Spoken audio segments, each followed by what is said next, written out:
I'm Tara. I'm Ryan. We love Disney movies. So we decided to watch them all, from Snow White to Frozen 2 and beyond. Each episode will watch a different Walt Disney Animated Studios film and tell you all about it.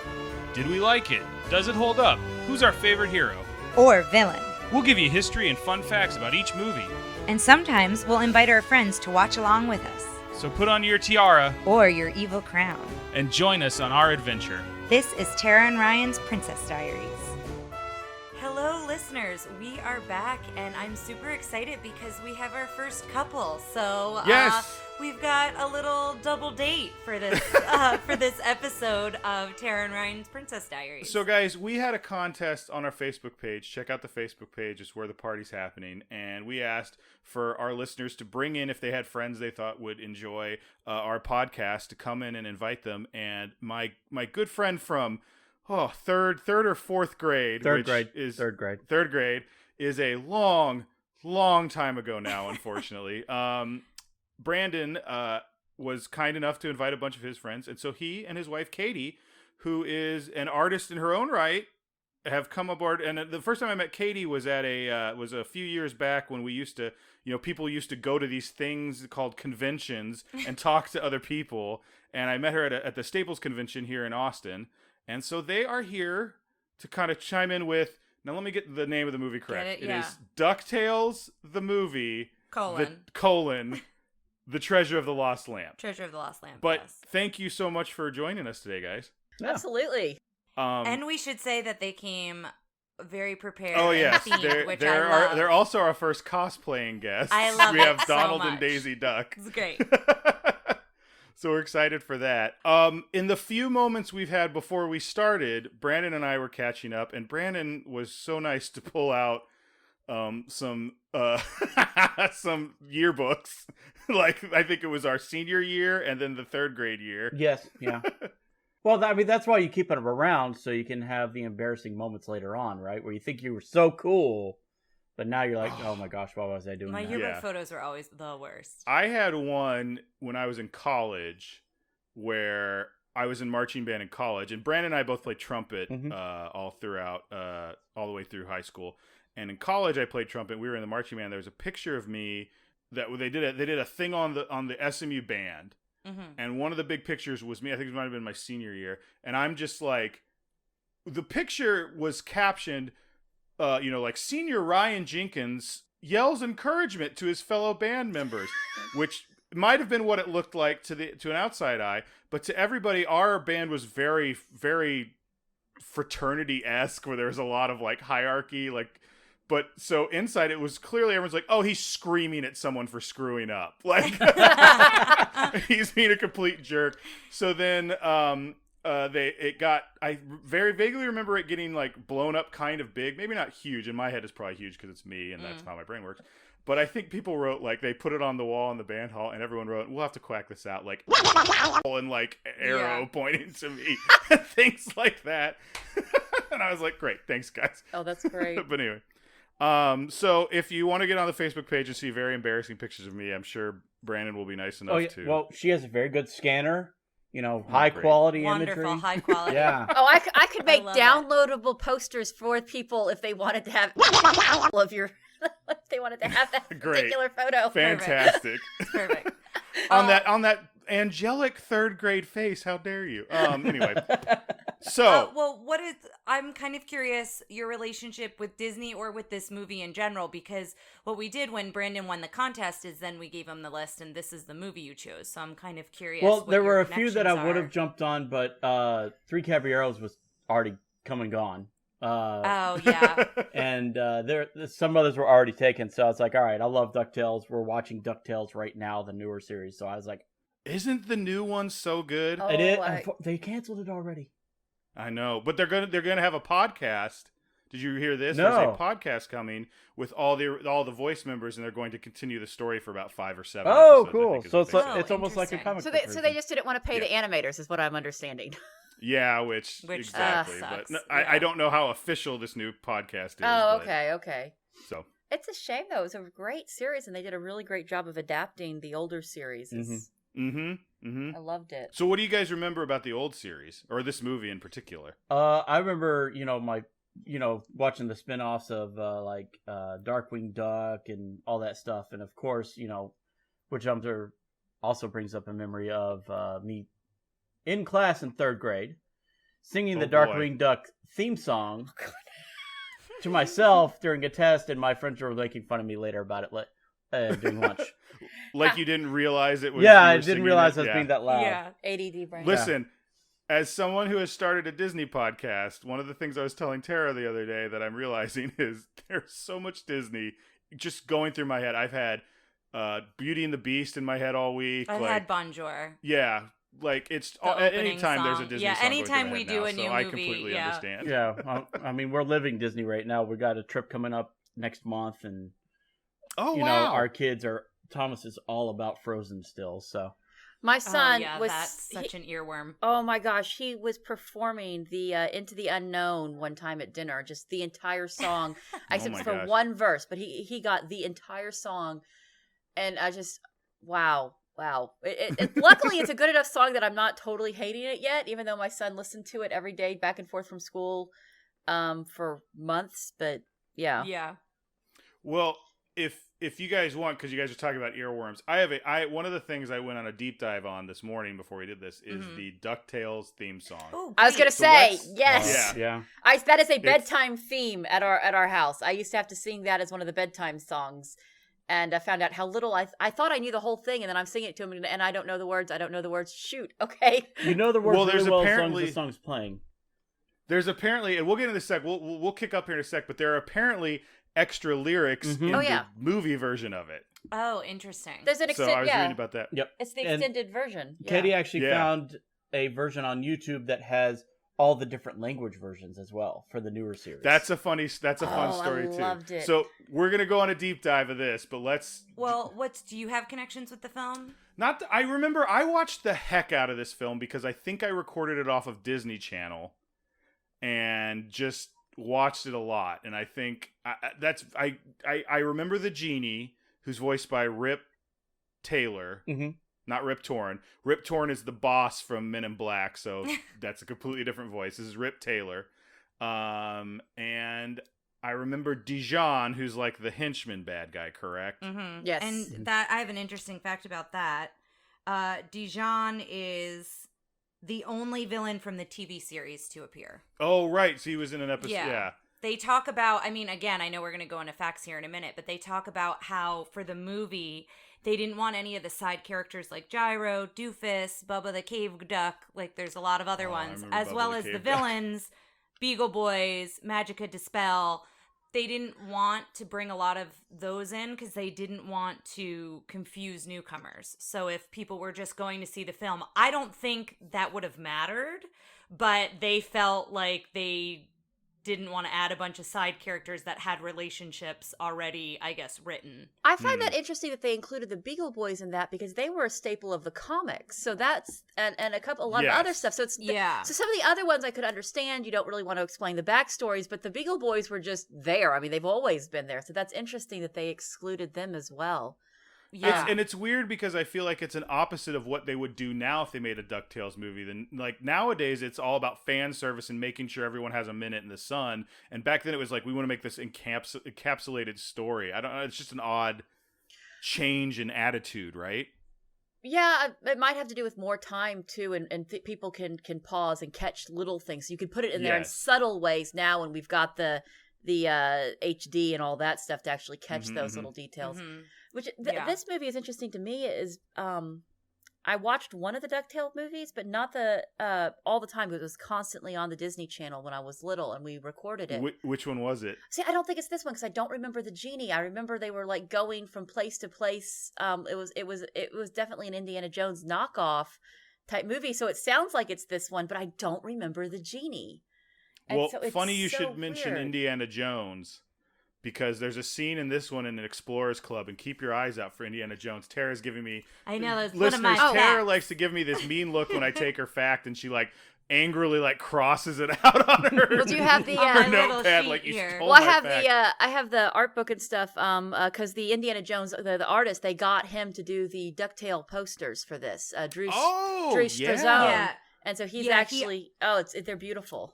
Yeah, he also did Star Wars posters as well. Back to the Future, The Thing. We were looking. Flip through the book, show it off.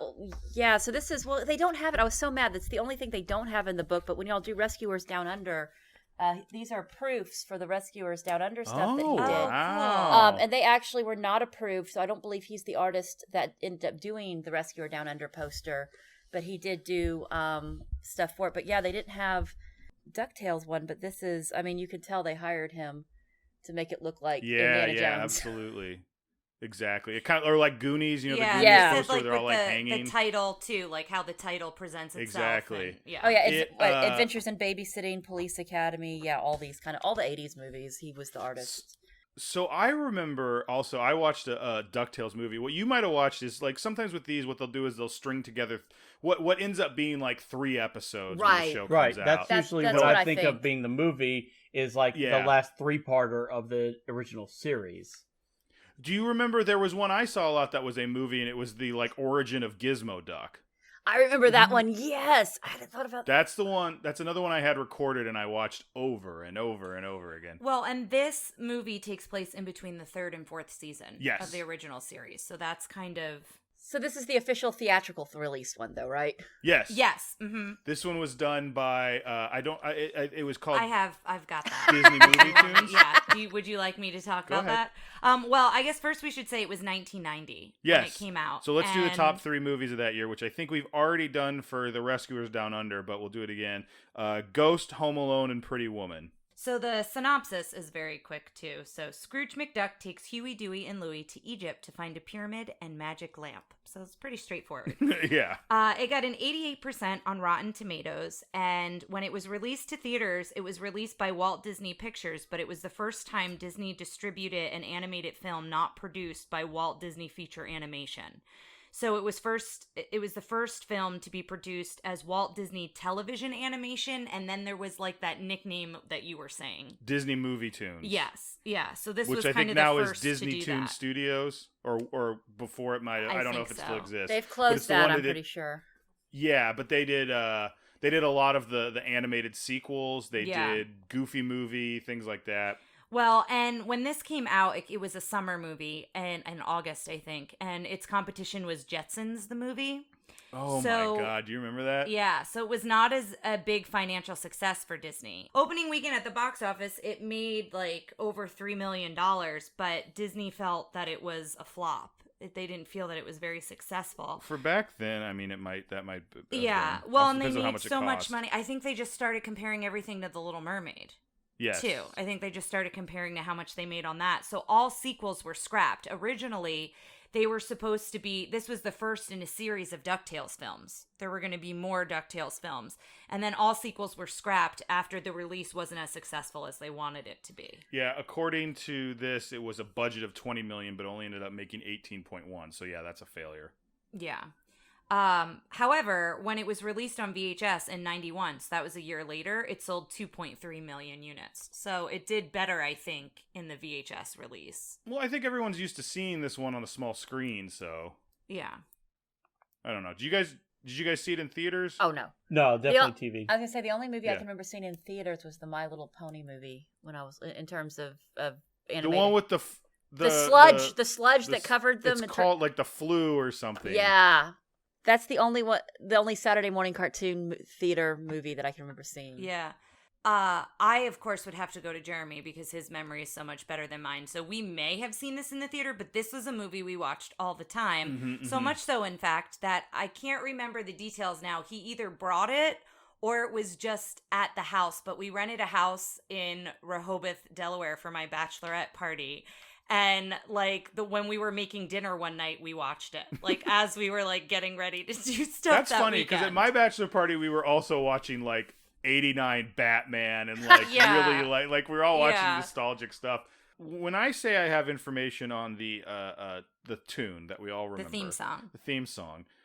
there was an entire Vanity Fair article on it that I really? read that was super fascinating. I will absolutely post it to all our social media, because not only does it go into the history of it, it goes into the musicality. They quote Oliver Sacks in there about how, and they break down why musically it's an earworm and why it does this and that and the other. And then they go into like the guy's further stuff, because the person who sang DuckTales also sang Chippendales Rescue Rangers, also sang Darkwing Duck, and apparently was like, I don't want to sing any more cartoon songs. I want to be remembered for this. It's all these people who like, the guy who wrote it, Mark Mueller, had written songs for Captain and Tennille, the Pointer Sisters. He had kind of a hit with Heart. I don't remember what the song was. And so they asked him to do this, and he apparently wrote it in about 45 minutes. Well, and just to go back to Oliver Sacks, just to mention for those who don't know the name, he's a very famous neurologist. Now, they're kind of drawing from musical. His... What's the name of the book? Music. Oh, I think yes, they're musicality or musicology. Yeah. I don't know what it's called. I do know that it's on your shelf somewhere. Yes, and I can't remember. Musicophilia, because they're talking about the effect of earworms, but it's a real deep dive into it.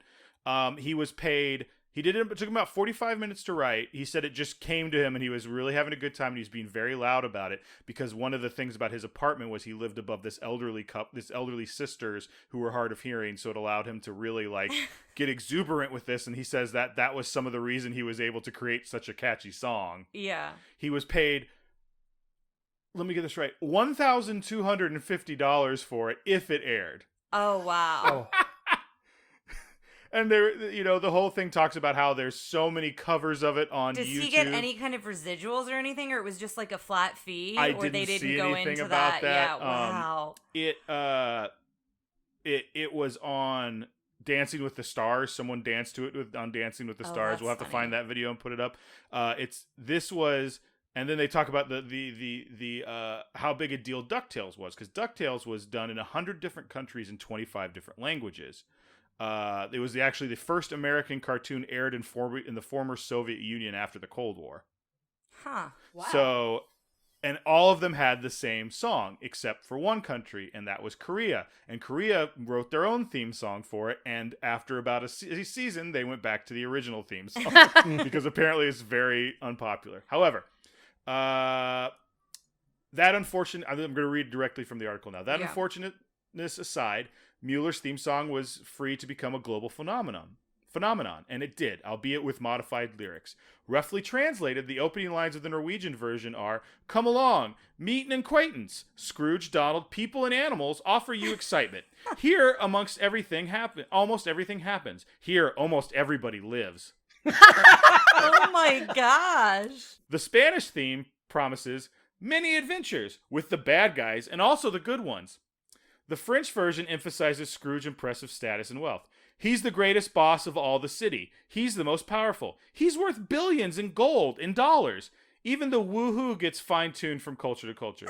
It's more of an oh in Finnish. Norwegians go for aha, and the Polish offer a frisky yoo-hoo. So there you go. That's great. I love that. That's like hearing when the difference between the Japanese lyrics in an anime and then whatever Deke or whatever the American company decides to put. You're like, oh my god, why is that our lyrics? Or Google, where you like say something in the language and you have Google translate it back. Yeah. Well, I also wanted to just talk about Christopher Lloyd for a minute. Oh, because I forgot he's in this. He is a voice. Yeah, and this was his first time voice acting in a theatrical released film, and then he goes on to voice in The Pagemaster. The late 80s was a real great time for Christopher Lloyd. And then Rasputin and Anastasia. Yes. He was that so voice. And then I didn't know that this was a movie, and then it's interesting he's this character. He was the coroner in the Hey Arnold, the movie. I didn't know Hey Arnold had a movie, but he was a coroner in that, which I'm very curious why there's a coroner. So I had a fact here, and we keep talking about this, especially because Rescuers Down Under with Caps. But supposedly, this was the last Disney theatrical film to be produced in hard painted cell animation, is what it said. And then it said since all films kind of after that, beginning with Rescuers, would be produced with digital ink and paint instead.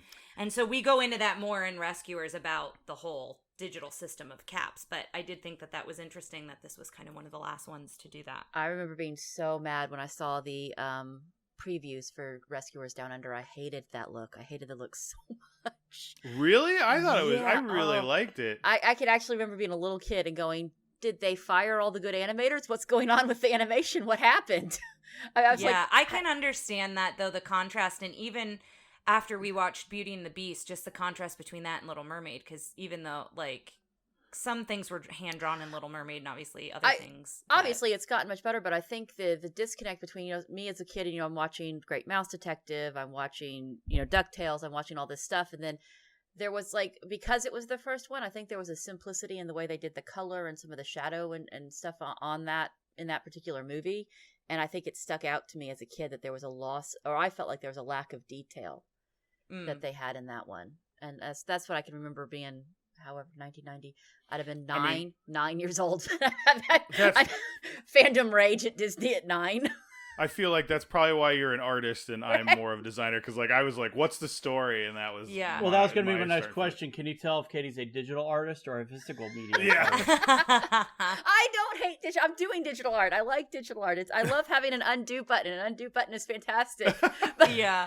Well, it's been interesting because I feel like I've seen a lot of people do like the time lapse of them drawing stuff, and I saw one the other day where they were doing, and this is a complete layman speaking of art, but like, where you draw like the oval of the face and then you draw the lines to kind of the top to bottom, left to right, but then everything up. Yeah. And I remember when, like, if you see someone do that by hand, you can still see some of the erasure and things like that. If like someone's doing a sketch for like, say at a Comic-Con or something for you. But like watching someone do it digitally is interesting because I was watching them do this and then like the mistakes just disappear and then go to something new as opposed to having been erased. And I think we've reached this point to where using a digital medium, using the technique of original art, of hand-drawn art in a digital medium, like they're married in a way that works really well. Well, what I liked about it, I just did a Jedi, and I think I tried like 16 different background colors with a watercolor type wash. But it was digital, so I was like, oh, I don't like that, and I could just undo it. Whereas if it was traditional, that'd be 16 different pieces of paper where I would start totally over because I didn't like the way So you could be a lot more experimental when you have an undo button. Well, it's also like working in, I'm a video game designer, and the concept artist there will be like, we need, 10 different versions of this character's, armor, and they'll put it in ways in Photoshop that does that sort of thing where you can like look at different stuff. Brandon, you wanted to show us something before we did the... along with DuckTales and all that, they had Scrooge McDuck comic book. Yes. So do you have a Scrooge McDuck comic book? Not only that, 3 Caballeros. Ooh! Yeah, they had like a little short story in the comics that was 3 Caballeros, but I mean, it's like the whole thing. It's a pretty thick book. The whole thing's not about the 3 Caballeros, but I mean, it's right at the beginning. But I saw this, and Katie bought it for me for birthday or Christmas. Can't remember which. But yeah, I may have to pick that one up. Oh, it's great. I love it. It's hilarious. Now, speaking of DuckTales, you've seen the 3 Caballeros cameo in the new. I love that. Yeah. The new one. That was good. Yeah. Did you? I will say, I think I said this in the episode. You can go ahead and, I mean, if you want to, you can check it out. But there's the 3 Caballeros show on Disney Plus. We've already watched it 16,000 times. Oh, Thomas, really? I was kind of about it. No, like Thomas we thought it was hilarious. Loved it. Absolutely loved it. What I thought was funny, great. he wanted to play it. We had to be the characters, but I was not allowed to be Xandra. I forget who I had to be, Jose or something. Brandon had to be Xandra. Yeah, I always had to be Xandra. Now wait. We do not understand that was Thomas would pick the casting out, and I would be like, "Don't you want Mama to be Xandra? I mean, I am the girl." You're like, "No, Daddy's Xandra. You can be girl Jose." Xandra is the goddess of adventure. Yeah, goddess of adventure. Yeah, a Wonder Woman looking character in there. So when I now that you say it, I would totally cast Brandon in that part. Yeah.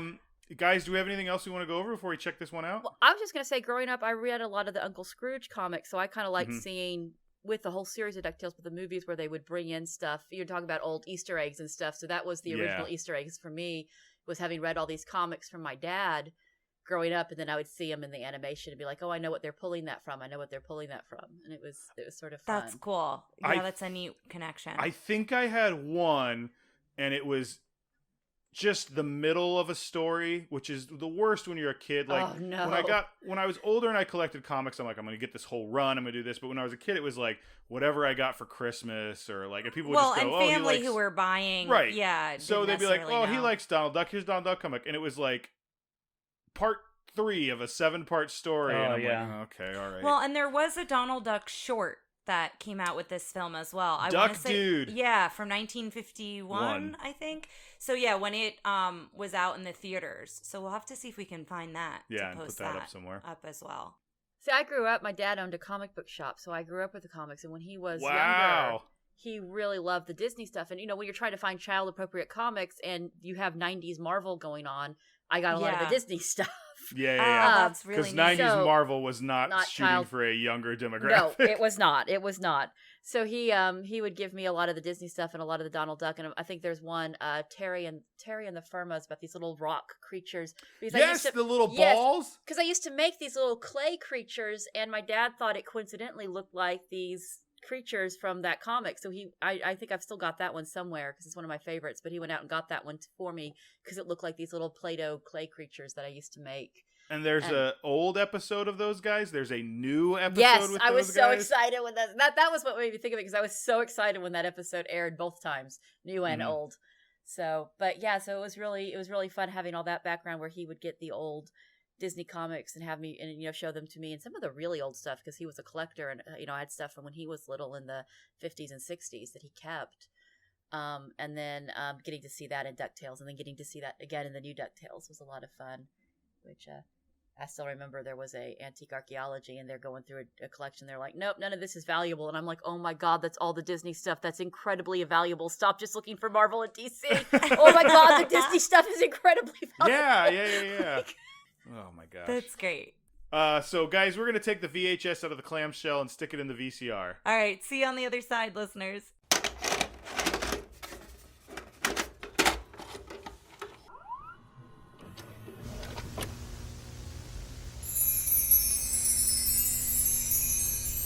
We're back, guys. We did it. We did it. What'd you guys think? It was as fun as I remember. It was definitely, and I think it's definitely not the one that I was thinking of that I used to watch all the time, but I do remember it. But I think we just watched it with our kiddo this last year. See, it's the movie I thought it was, but I always put Magica in that role for some reason. In the Murloc role? Yeah. The Murloc, the Christopher Lloyd bad guy. Yeah. I feel like I've grown out of it a little bit, but like there were some like legitimate laughs I feel had like watching all it. of us were laughing throughout. Like it was a good one to laugh throughout. My favorite character is also problematic. We're going to talk about him a little bit. Dijon was my favorite as a child. I still enjoyed him. He had some funny bits, but then he also was problematic, and we'll talk about that. And you Katie brought up at the end. You said, does this one have a warning, like Dumbo and everything Peter has? Pan, We've just had that big thing where Peter Pan and Dumbo have kind of been they're not, you can't get to them if you have a kids. If you have a kid, the kid can't access them without a parental. Yeah, which makes sense. I mean, I parental guidance the heck out of both of those movies, so I can kind of understand that. Right. But this doesn't have that, and it is a poor portrayal of Middle Eastern stereotypes. Yeah. Yeah. Although I had completely forgot, and I always make this joke when I think about anyone stealing things. I always joke about them shoving it in their pants, and I think that was my favorite bit. Yeah, like he kept trying to put everything in his pants, and his pants kept falling Every down. cosplayer in the world probably wants to know what he is hemming the bottom of his pants with, because that was some strength. That was some impressive. Yeah. All that money staying in there. So, do you want to hit us? You want to go through the movie? Opens. We open with like this rock formation. Well, we open with the blatant font thievery. Yes, the From Indiana Jones title, the opening Crusade. title. Yeah, it opens. You're a graphic designer. I'd love to know how close that was to a legal issue, or if they would have actually had to have bought the rights to that. Yeah. Well, and it opens with no music. It has like an instrumental, but like we don't hear the theme song to the closing credits. Right. And it opens and we see an eagle, which is Murloc, but we don't really know that at the time. Oh, the I didn't eagle even think of flies that. over Yeah, the rock formation. It's got to be. I would imagine it's got to be him. And then it cuts to Launchpad, and we see them all in the plane. And when he lands, he knocks down all of those ruins. And I was like, there had to be so many like archaeologists who were very upset about that. Like, he didn't knock down just one ruin. It was like a domino effect. Oh, yeah. I did like he covered it where he's like, well, at least it wasn't something new. Yeah, they made a joke out of it, but I was like, that's a lot to have knocked down. I think I really liked Launchpad, and I remember distinctly because he's voiced by, I forgot the name of the actor, but the guy from Saturday Night Live who plays like Vladimir Putin and those guys. You know what I'm talking about. I do know who so you're that's talking him about. in the new one, and I remember I didn't really like his voice at first because I thought it was way different. And then I heard it this time and I went, oh, it's not that far off. Like, I don't know what I thought Launchpad's voice used to be. Yeah. But yeah. Well, and then there was that joke. I tried to write some of the jokes, but there are a lot of jokes. But after the plane has crashed, he's like, the landing gear's down, and like one wheel that pops out of the plane. We all laughed at that. Yeah, but the plane is completely destroyed at this point, and they find a chest, and it's Collie Baba, and Ryan made the joke that it's... Well, I didn't make the joke, Well, but I didn't pointed make the out it's joke, supposed to you be like pointed out. Border Collie. Yeah. And I didn't really pick... I don't know if I knew that when I was a kid. Yeah. Yeah. And so they look at all the old robes, and then I just have a comment, his workers, ...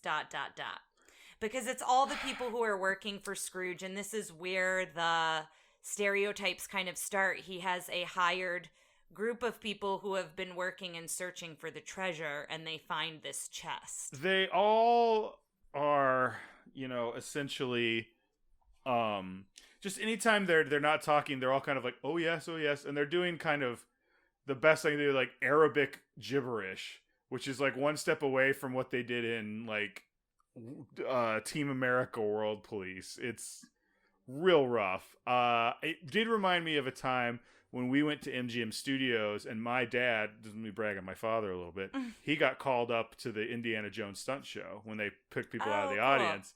And it was funny because I heard someone around us go, he's a plant. And I was like, he's my dad. Like, because they have the one guy who is from the audience, but then he like does a fall or gets shot or something because he was a plant.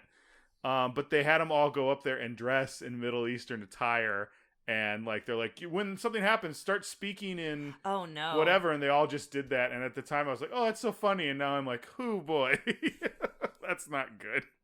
Does anybody else here remember the Indiana Jones stunt show? I know it's a little off. I kind of remember it, but I'm assuming you're talking about the one in Disney World. In MGM, yeah. Yeah, I feel like I went to it. The only ones I ever saw were the Batman one at Six Flags and the Western show at Six Flags. We saw the Ghostbusters one when we went to MGM. Oh, Universal? Universal, yeah. Universal. We saw Ghostbusters. I don't think we went to MGM. Well, are you guys said you had a trip coming up. Are you going to World or Land? World. Okay, so if you go to, it's not MGM anymore. It's Hollywood Studios. Mm-hmm. You gotta let me let me know if the Indiana Jones stunt show is still open. I honestly don't know. I mean, they re-own it again. I feel like it was a rights issues for a couple years, but now they own all that stuff again. Mm-hmm. So anyway, sorry. No, it's fine. But we find out that Dijon is like Murloc's kind of henchman.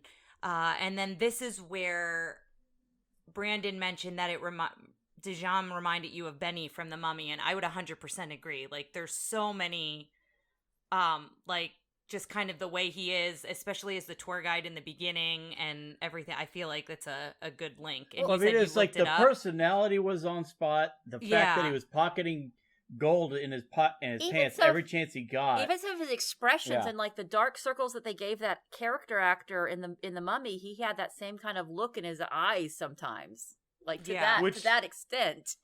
It's also two white actors doing essentially brown face of some sort. True. Well, again, I thought the character was white though in the Mummy, and you just watched it, so I haven't. He's got an accent, so I think he's trying to do something, but. Oh, yeah, I don't know. Wow. So maybe this is some sort of stereotype we're just, so far removed from at this point that we don't Yeah, I can't recall. But he did have that Benny feel of like this kind of cowardly henchman. And there's a lot of stuff I liked about Dijon. Yeah. But it was like, we're 4 white people talking about this, so it probably doesn't hit hard for us as it would someone else. Yeah. So and this is a little bit of a content warning for anybody watching it. This is also where we see that Murloc can change shape with the medallion. And throughout, he changes into like a hawk, an owl, a bear, an eagle, a roach, a rat. That might be it. There might be one more in there, but he changes into a lot. Oh, hippogriff, or the thing at the end with the griffin. Yeah, Griffin. yeah. Yes, the griffin, and then he's a cat in the snow. He's like almost like a mountain saber. lion. Mountain lion kind of thing. But then they're traveling by camel, and Ryan was not okay with the fact that a camel had 3 humps for Huey, Dewey, and Louie. I just, for our listeners, I looked this up. There are 2 types of camels. There's dromedary camels and Bactrian camels, and you can tell the difference because Bactrian have 2 humps, which looks like a B on its side, and dromedary has 1, which is a D. So there are no 3 There are no 3. That was a mutant. Scrooge didn't realize he had found a new species, and he could have ended the movie right there by selling that information. But no, Scrooge probably paid to have that genetically engineered. I mean, given the science that's they have, true. He's probably his personal camel for the nephews. Good point. And they start. So Launchpad's camel like stubs its toe on what you think is a rock, and it's the top of not just a regular pyramid, but like a 3-towered or tiered pyramid that had to take them many, many days to dig that down. Weeks, months, had to take them a very long time. We also get the first glimpse of something that's kind of like, I wouldn't say like Scrooge like solves this thing, but Scrooge is kind of a jerk, like especially to hired help and like yeah. There's definitely some classism issues going on here, but anyway, because he throws the shovel at Dijon and makes him dig. I mean, they all dig, but he throws it at Dijon. He makes his nephews dig too. I was gonna write a note about. Of course, Dijon is the one that has to dig, but then like the nephew, so like Scrooge is like equal opportunity jerk here as far as classism goes. He just doesn't get to dig. And I think as a kid, I was okay with it because I knew Dijon was a bad guy by this point. But at the same time, like Scrooge didn't know that. He was just hired help. Exactly. He was a hired guide. The guide wasn't supposed to dig. I was looking up a lot of the stuff on Scrooge McDuck, and it kind of snowballed from I was trying to figure out if they had changed for the cartoon, if he had the color of his shirt, if it had been blue in the comics, and it wasn't. It was red. So they changed it for this cartoon, and I couldn't figure out why.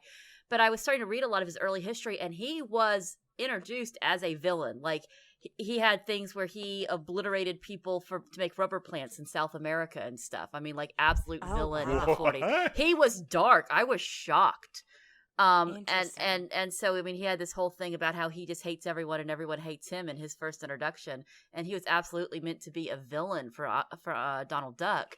And then Carl Burks decided that he worked better as an anti-hero, and then slowly he became more of a hero. So that kind of jerk, rich, upper class stuff that he does sometimes in the movie is absolutely consistent with his character. I mean, that's just how he's always been. Is he's always had that undertone of not always a nice person.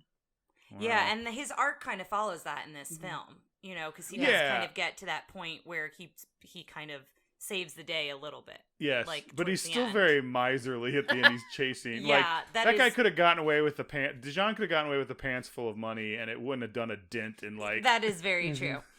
I also wrote, I love how skittish Dijon, like going back to him being nervous, that nervous energy, and him just being very scared.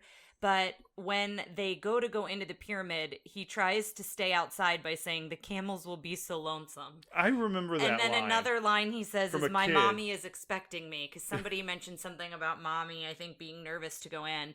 And then this is where it is straight out of an Indiana Jones movie. It's all the booby traps, and the Huey, Dewey, and Louie talk about how you have to stay alert and use your marbles. Well, they consult the Junior Woodchuck guidebook. Thank you. And so they have the marbles, and so various things happen. But The big booby trap is when they slide down. They all go onto this slide, and they slide down into another trap door, and then that's when they find the treasure. So I really liked all of this, but sometimes it's hard to describe each thing. So several things happen. I do want to talk about that slide. That is used in a lot of movies for traps and stuff.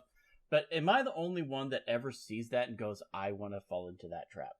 Absolutely, you're not the only person. Well, the Addams Family, their vault, they have like a slide. Goonies has a water slide like that. Here's the other thing: it's not much of a trap if it takes you straight to the treasure, which is what it always does. Like a trap would be they sends you back to the beginning. Like the Addams Family has the one where they pull the thing and the chain and it throws you outside the mansion. Yes. Remember that? Well, but also I will say the first two booby traps could potentially harm you and kill you. So I guess to one get of them to that does next land one, on Dijon, but just breaks like Wile E. Coyote. Yeah. And here's one more thing I want to point out about this whole scene, because we started noticing at certain points in this movie a lot of similarities to our upcoming Aladdin, which we know had been started to be worked on before this by Howard Ashman and some of the songs and stuff. Mm-hmm. But there's a big tiger head door they go into at one point, so that's just the first thing. I was going to bring that up when we got to the genie, because I noticed a lot of character similarities. Yes. I would agree, yeah. A lot of the manic kind of energy as well. Well, he feels like frantic energy. The anachronistic speech, like it feels like he shouldn't know. He's like, ditto, and stuff like that. But we'll get to him in a sec. Sorry, not to jump ahead. So then this is where Scrooge says, jumpstart my heart. That was another one I liked. Bless me bagpipes is another one I like. That's another good one. But so you see the lamp is on a very similar kind of pedestal that the one in Aladdin is on, where it's like a very like narrow column that's very high up, and then on this like little pedestal and below are these giant scorpions, which look like they've been like they were through radiation or something. They're so huge. And Webby and all the treasure, she finds the lamp and she asks if she can have it for her tea set. And so no one's really paying any mind to the lamp, but Dijon sees it. And so he says he's going to go get the sacks. He says sacks plural, but when he comes back, they put it all in one sack, which just seemed a little precarious, but that's fine. So it's all in one sack, and then there's this whole bit where Launchpad almost falls over, and he carries it, and then that's where Murloc appears, and he steals the treasure, and he sets the rope bridge on fire, and then that's when all of them realize that Dijon is kind of working with Murloc as well. And so the platform starts lowering. There's like a lever, I think, that Murloc pulls. Yes, it's like the easiest to read hieroglyphics I've ever seen. It's like up, down, and then like scorpions. Yeah. And so he pulls. No, I don't think I caught that. That's great. Like you saw it when they walked by the first time, and I was like, no one's like, because it's literally like, I think it's thumbs up, thumbs down, like by the lever, and then at the bottom is the scorpion.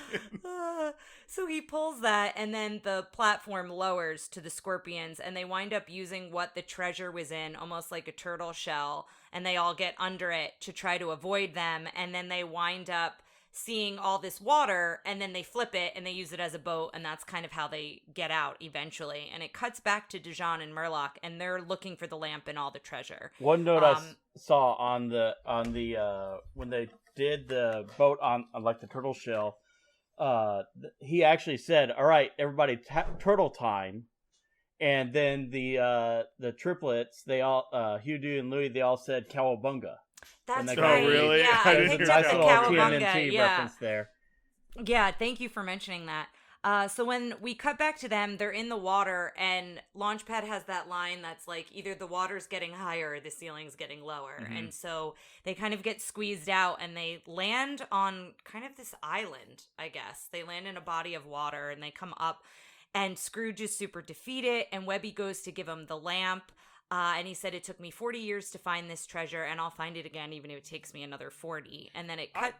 I thought that was just, for some reason, that felt like a very sweet moment when she was like, well, you can have the... I didn't know it was to remind the audience that the lamp was still in play. Yeah, but I thought it was really sweet of her to be like, well, since you lost your treasure, you can have like what I had from it. Yeah. And then it cuts to Dijon. This is one of the many times we see him with treasure in his pants. So he's picked up all the treasure from the desert because they searched for it. Murloc leaves, and he's got it all in his pants, and they're looking for them. And then it cuts to Duckburg 2 days later. And so there's an invitation to an archaeology ball. So we find out that Scrooge doesn't want to go because they're all going to kind of poke fun at him that every year he talks about finding this treasure and still hasn't found it.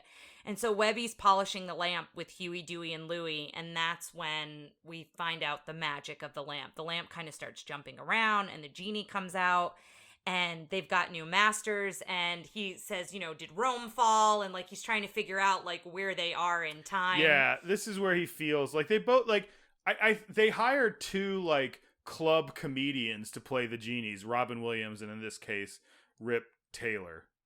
Rip Tyler. Taylor, I think.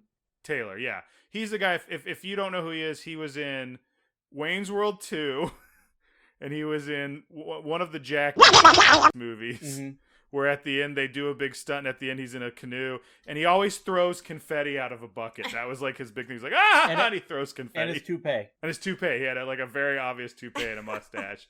But like he's such a good voice here, and like, they have a very similar energy and presence to how they do things. Yes. I think. I feel like I wish I'd written down the quote, but I feel like there was almost something that he said that was almost a very similar line. In fact, when he first popped out. I would agree. Yeah, there felt a lot of he similarities. said "wonder of wonders," and then his shablooey was like his like abracadabra. But he might also sound similar when he goes over in a second. They kind of talk to him. He kind of goes over the rules, of which we all remember in Aladdin. The rules like I can't bring people back from the dead, like all that stuff. He doesn't really. Excuse me. He doesn't really have rules. It seems like you can't wish for more wishes, but he doesn't even say the rules. Like that never works. Like, and you can't. He tries to convince you not to wish for anything too big. Yeah, because he's like the bigger the wish, the bigger the problem. Yeah. And so that was the cutest elephant ever. I mean, that's Webby. Really I'm trying to decide who's cuter, the elephant that she wished for or Dumbo. Like little baby Dumbo. Yeah. So they're the new masters, and that's kind of the first wish. Also, we noticed here that when he's in the kitchen, he finds out that it's an egg beater. And then Ryan made the revelation that they eat eggs. They eat eggs. They're all ducks and fowl, and they eat eggs. Yeah. I don't like that. Oh, that's come up before. Yes, there's a thing in the new one where they open the fridge and like there's a big among the fridge is like a full cooked turkey. Oh god. Everyone's like, "Oh no." Also, so are we to believe the genie was always a boy? Like he was a boy genie? Because he or is he just like a boy spirit? You mean as opposed to a man? Yes. I thought you meant like other than a girl. And no, I was like, what? mean like age-wise, because like he's playing the games with the kids, and then at the end, spoiler, Scrooge wishes him to be a real boy. Like, I mean, it's a magical being, so like, why would they age to? I'm more just it's questioning more like, it's just I think it's just a stylistic choice. Yeah, because they wanted him through the story. So he befriends the kids, and they start doing wishes that are a little more realistic. Like they wish for the world's biggest ice cream sundae, which Brandon stepped away for a second, but we were talking about how that was one of the. Like, I remember as a kid, these big, giant ice cream balls. Guy. Yes. I was just going to say, making him a kid, I think from a narrator point of view, he is instantly more sympathetic. I mean, he's going to have to do these terrible wish things, and he's done terrible things because he was forced to in the back. But I think making him more of a child character just adds an element of the watchers are going to sympathize with him. Like, you're going to feel I agree with that. Yeah, I more so was just bringing up the question more so than, like, having an opinion on it one way or the other. I wonder if it feels weird to you only because you're used to the genie story from Aladdin is at this point such the in genie stories in general, usually the genie is not portrayed as a child. Yeah. So that's more of why I this is also when he voiced this, he might have been like in his 40s or something voicing a child. So I could understand you thinking this is just a little man. I mean, I would say also, though, if you think about some of the capriciousness of genies, and if you go back to the original stories, and like that fits with a child's, like, sometimes you've got to, some of the things that they'll do. I mean, it's like that kind of child deliberate interpretation of wishes and stuff. I mean, I could kind of see where you could maybe we could make this character a child and it would work. Yeah, no, that makes sense. Rip Taylor was 59 when he voiced this He role. did a great so job. I forgot he passed 2019 last year, two years ago in 2019. So yeah. Well, and we talked about Webby's wish for the baby elephant, and I just feel bad for Mrs. Beakley because she's just seen a lot of stuff in a very short amount of time, and like it makes sense that she faints a bunch of times, like later on in this film. It does make her role in the new one so much better because in the Yes. new one she's like an ex, like MI6 She's got more agency, spy. and She's a. Skip forward a few seconds if you got kids in the room, but she's a brick house in the new one. She is like great. built like she's got huge like she is the physical, like she's got a physical presence, and she's also an ex-spy. Like that's how Scrooge and her meet. They used to be spies together. Oh, that's Yeah. fun. I would actually say watching this, I mean, Webby had that moment when the scorpions were attacking where Webby actually got up and knocked the scorpions back with Uncle Scrooge, and she did a lot more stuff. So I would actually say looking at this compared to the new one, I would say the biggest change is with Miss Beasley because she was fainting and just kind of helpless and like she scared was kind of an of a elephant. one-note joke. Yeah. And Webby had at least some of that spark of that fighting spirit that you'll see, and the connection with Uncle Scrooge that y'all noted was such a little nice tender moment. Right. So you can kind of see where they pulled from the old show for her new character, whereas they just kind of were like, yeah, this Danny does not work. Let's rewrite that totally. Yeah. And so Scrooge basically wants to know the trick. He wants to know what's going on. So like the elephant tears up the library, and then he wants to know what's going on because the kids are acting suspicious and they hear the crash in the closet. They've hidden the genie in the closet, and he comes Like out. E.T. Yes, he comes out dressed as a kid in like the most. Well, I guess the 90s garb is more later, but he still is dressed like with that baseball cap and everything. He looks like Poochie from The Simpsons. Like I brought up.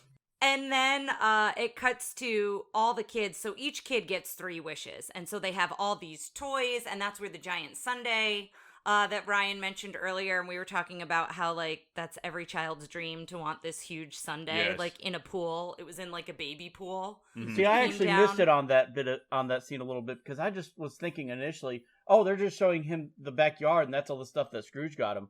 That totally explains now why I'm like, well, we didn't see all the other wishes. Of course they did. It was right in front of us. And then he sees a shadow of what he thinks is wedlock, and it was not wedlock. Murloc. Well, this is a little later because they come home late and they wish for Scrooge to like not be mad at him.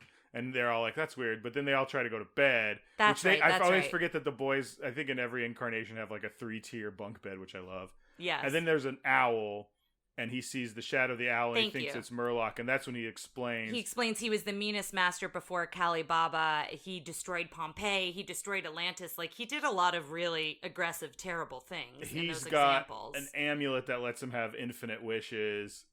I think he refers to it as a talisman, but I wrote it down as a medallion, and I mean, I think it could be any of those things.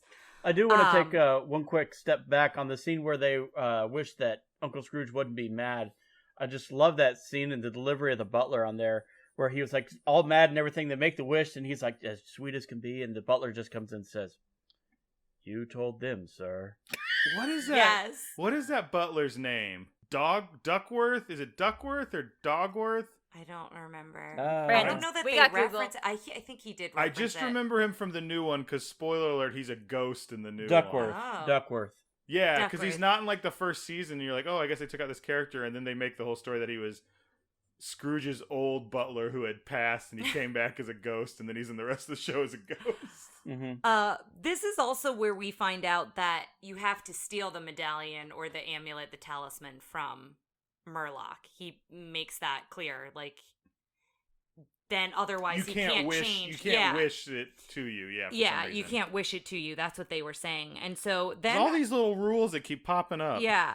Then Murloc changes to the rat, and I like him best as the rat and the roach because his facial expressions are so good. He's very comical as both of these animals because he's basically getting chased around, and so he changes into the rat to get into the house. And Dijon is also trying to get into the house to search for the lamp. And then Mrs. Beasley again, or wait, not Beasley, Beakley, that's it. Mrs. Beakley starts swatting him with the broom. So, like, he's having a time of it with that. And the kids are playing cops and robbers. And Webby asks for them to play tea time. So she takes the genie and she plays tea time. And again, she wishes that all of her dollies and kind of stuffed animals would come to life. And the one thing I don't like is that only Webby's wishes go bad. None of the boys' wishes go bad. I realize Webby wishes for big things. And that was, like, kind of the trope was, like, don't wish for big things. But I just, nobody else's wishes go bad but Webby's. Girls ruin everything. Mm-hmm. Webby hadn't seen Child's Play, so she didn't know how bad my toys alive could go. There you go. Yeah. So the toys, of course, go crazy. They start chasing. They're chasing the rat around, which is Murloc, and then the hat moving on the ground was a fun bit. It's Scrooge's top hat, and there's like this duck toy that the hat falls on, and it starts like moving around, and he's like chasing it, and then he whistles to pretend that he's not chasing after it. So, well, two things. One, I realize I don't know what that whistle is, like, but I do that sometimes. The do like, why is that? The Thomas has picked that up from me just doing that, being silly. But I want to know like where that came from. Why did we all decide that's the tune of like, don't mind me? I'm not doing anything like, suspicious. Why is do? Yeah. Like, why did that become that? Okay, I have no idea, but I would put money on Warner Brothers cartoons or something. Possibly, that's a good point. Yeah, that's a good point. Two, and I remember kind of the scene of her toys coming to life when I was a kid, like kind of weirdly like gave me anxiety or like was a little overwhelming to me as a younger child, or like I didn't like it. And I was rewatching it now. And I was thinking, this is an example of something I saw throughout this whole movie.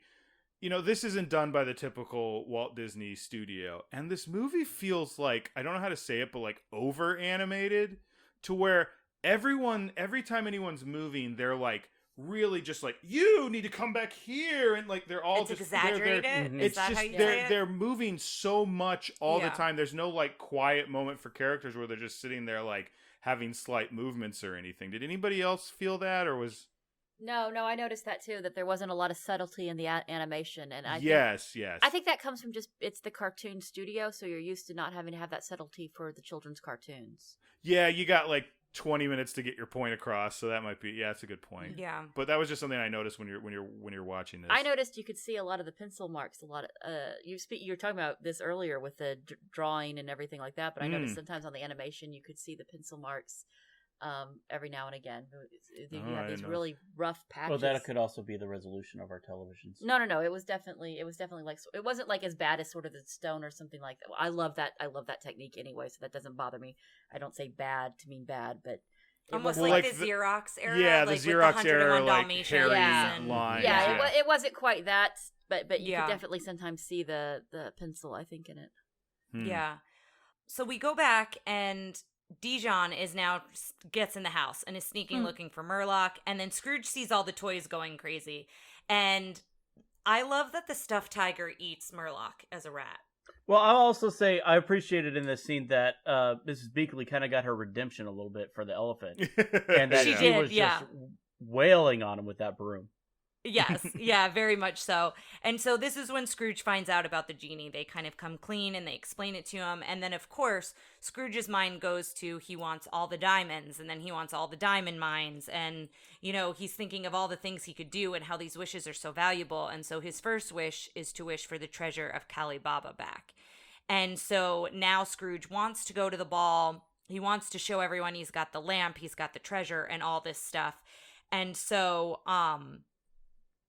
he kind of goes off to the ball. The kids don't really want him to take the genie with him. And then that's also when Murloc follows Scrooge to the ball, and they're somewhere snow-covered. Where do you think they are? It like almost looks like they're in the Alps or something. Switzerland was fine. That's a good, Switzerland, the Alps sounds very like hoity-toity international. Yeah, but it's a very different kind of landscape than we've seen to this point. And so they leave for the party, and then Murloc and Dijon are also in the party. So there's all this kind of back and forth. And I love that Dijon cannot pass up any kind of treasure. So again, he walks past all the silver in the kitchen, and then that's all in his pants. He like scrambles and it's all in there. Like he just can't resist it, and I love that. I love it's funny, but again, that's the content warning aspect, because that was such a stereotype back then before it became a worse stereotype. But yeah, I mean, it's no, you're funny, right. Yeah, like it's a but funny bit, but it also like is very problematic as well. Yeah. And thank you for mentioning it again, for sure. There's also a tribute to Katie's joke on the scenes again, because he actually threw some knives in there too. Yes, yeah, that's true. He was taking it all. And so the genie wants to be a part of the party. He has him like go in this plant, and then that's when he sees that Murloc is there. And so he's trying to warn Scrooge that Murloc is there, and Scrooge doesn't know how powerful he is. Like, we as the viewer know because the genie's already told the kids, but Scrooge doesn't know. So he's trying to let him know, you have to wish us out of here. And Scrooge won't waste one of his wishes on that. So then he turns them both small enough that they can fit into the lamp, and they put the lamp up in a chandelier. So when Murloc comes in, he doesn't find them. And so then I kind of wanted a view of the inside of the lamp. Yeah, that would have been fun. Because I feel like we did that on like I Dream of Jeannie. Like, you would go in there and she had this nice little like setup in there. Do you guys remember that? Yes. I don't, yes. But I didn't really watch I Dream of Jeannie. But right, because you're not 70 years old, so that makes sense. I mean, I do a lot of other 70 and 80-year-old stuff. Fair. So, however, though, he does make a comment about, I'm sorry about the smell. Well, it's got to be musty in there. Yeah. That. I don't think it was like... Oh, I wasn't like oil lamp. accusing him. Yeah, I'm just more so... No, I'm more so saying like we get like that picture of what it's like inside the lamp. Like it's... But yeah, I was more picturing musty or like just... Yes. Like mothball-y. So they come out of the lamp, and Scrooge has this idea, we'll put you in the vault, you'll be safe in the vault, and he runs into like this food cart, and so there's another lamp, a gravy boat, essentially. So Scrooge walks off with that, and then Dijon sees the other lamp. And so he debates giving it to Murloc, and then the genie kind of says to him, well, why would you do that when you could just be all powerful and you could have the wishes instead? And so we find... Oh, go ahead. Sorry, I just want on that gravy. That is the... Of all the suspension of disbelief that I had to do, for movies and stuff, that was the one point that was the hardest, because what are the chances that any gravy boat is going to look like an antique Middle Eastern oil lamp? Like, it's not even the same function. But it was a I guess I was just gonna say, I guess because it was an archaeologist ball, maybe they had things look like. But I definitely get your point. My suspicion of disbelief is that gravy never poured out into his pocket at any time. Yeah, or he didn't smell it at all. Right. Yeah, it's a pretty strong smell. That to me was the I'll give them like all the other tropes they used and all the other things were really kind of fun or funny or I could get behind it. And that one I was like, there was really no better way you could get him to lose the lamp than that. That was what y'all came up in your writing, in the writing brainstorm. Well, I was gonna say the only thing that is to add on the suspension of belief. When he throws the lamp in his coat, the coat's still flat. Yeah. Yeah. So like on the first animation of him doing that, he threw it and there was like a jiggle in the coat and it's just flat again. I'm like, where did it go? It's in his feathers. Into his feathers. Right. Yeah. Yeah. I was gonna say, as someone who's like done like writing by committee, I can imagine everyone going like, well, why would they have an oil lamp? No one has oil lamps like that anymore.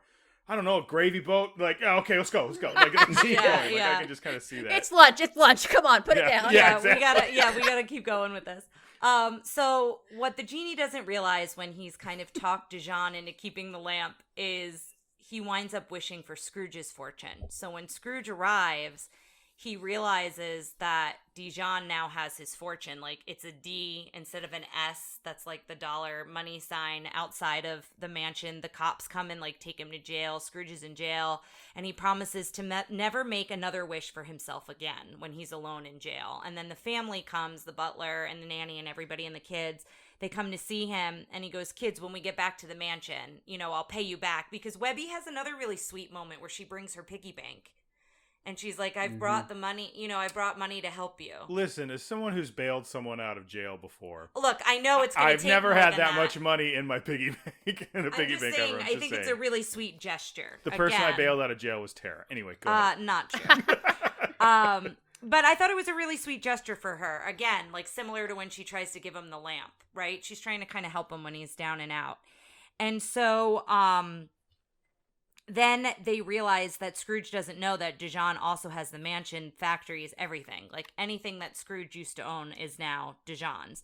And so they plan a full-scale invasion to get back into the vault and the mansion. And all the kids are down on the ground with walkie-talkies, and Scrooge parachutes down with Launchpad, and the kids meet him on the ground. And then when the kids go into the vault, the password is cash. Which, Ryan, you were not too thrilled about that. I have to change my password every month, and I can't use the same, not every month, every few months, and can't use the same password twice, and cash, that's all he has, saving his billions of dollars. But it was the 90s. I mean, the genie learned everything from encyclopedias, so Yeah, good point. Yeah. Also, his money bin is constantly being broken into anyway, like that's most episodes are that. So yeah, probably insurance claims. Yes. There you go. And he talks about having all this high-tech security, and so Huey, Dewey, and Louie and Webby are trying to navigate all of that, and that's when Murloc is now the roach, and so he kind of like flies behind them and then like perches on one of their hats, like, and because they've got like these helmets with leaves on them because they were kind of like camouflaged in the bushes. There's kind of like a whole scenario of the different things that they're trying to disable in the security system. And then we cut to Scrooge in the elevator shaft. And so he's trying to get there that way. And there's this whole bit with Murloc trying to press the button on the elevator as the roach. And I was like, why doesn't he just turn into something bigger that he could just press the button on? I was thinking the same thing, actually. Yeah, I was like, he changes like every 2 seconds in this movie. He's a different animal. Well, here's the other thing is I don't understand why he doesn't change into something like super aggressive and get the lamp back at any time. He's always sneaking around. And I was like, couldn't you just turn into some giant something and tear down the building and take the lamp? Yeah. And I was like, oh, he can only turn into real animals. No, he can't. He can turn into the Griffin at the end. So why didn't he just Godzilla his way through Duckburg, get the lamp? Maleficent has the trademark on giant dragons, so he didn't want to go up against Maleficent. Maleficent and Mad Madam Mim. Yes, right. The only dragons. But during the break-in scene, I will admit, Scrooge did not cheap out on his cane. He broke open that's right, like a crowbar. Yeah. What was it, like a 3-inch thick solid steel door? Yeah. With his cane. Well, he was holding off the scorpions with the cane at the beginning of the movie, so it's clearly a weapon. Y'all remember the NAS game where he would pogo around on it? That is true. Yeah, Mm-hmm. yeah. True. Yeah. So it was very sturdy. He spared no expense. Exactly. Yeah. So what happens is we get in, and Dijon and we've seen Dijon with the fortune. He's in a very elaborate, like jeweled out outfit. And the lamp is like kind of hanging out of his pocket. And so Scrooge tries to hook his cane on it to get it. And then that's when Murloc kind of swoops in and grabs it. So now Dijon tries to sneak out. Murloc has the genie turn him into a pig. And this is where we really feel for the genie, because the genie is like so sad that now he's got to go back to basically doing whatever Murloc tells him to do. So, and then he wants to turn the home and the mansion into a fortress, and the genie calls it Casa de Coco? De Cuckoo. De Cuckoo, that's right. And which is a really light term for the horrible, like, Castlevania-esque monstrosity. Well, I wrote that it like appears. has a feeling of Maleficent's castle a little bit, Black Cauldron. Like it's got like a very like dark. It's like, very dark and very different than anything else in the movie. It's our 6-year-old was watching the movie at that point, and he was just like, "What is that? What is that becoming? What is that?" We were like, it's the villain's house now." I mean, because it was very intense. It also looked quickly. strangely like bio-organic, like it was going to become some creature, like with the way the lava claws or teeth or whatever. If you had told me, like, what's the alien designer? If you had told me that, like, Geiger. If you told me Geiger had designed that in 2 minutes, I'd have believed it. I mean, it was disturbing. Yeah, it really was. And so then he says, "I want you to return home in my new home," and we find out that that's up in the sky, I guess. Was he going somewhere? Like, did they not quite get there, or did he just used to live in outer space? Yeah, I'm very not odd. sure, but it basically floats, it lifts up, it flies. Scrooge threatens Murloc and he casts him out of his home. I will say that's one thing I really like about the Scrooge characters. He's even in the comics, like there's or not in the comics, I'm sorry, in the new one, there's kind of a bit about he's like 200 years old or something. Like they find out like he like took the Fountain of Youth or something. Like they do something like that where they're something, but he's very old, but he's like spry and angry and he doesn't back down from a I like a fist that he fight. doesn't back down from a fight. And the genie apologizes and Scrooge is like, no, it's okay. I know. Like the genie apologizes what he has to do to him.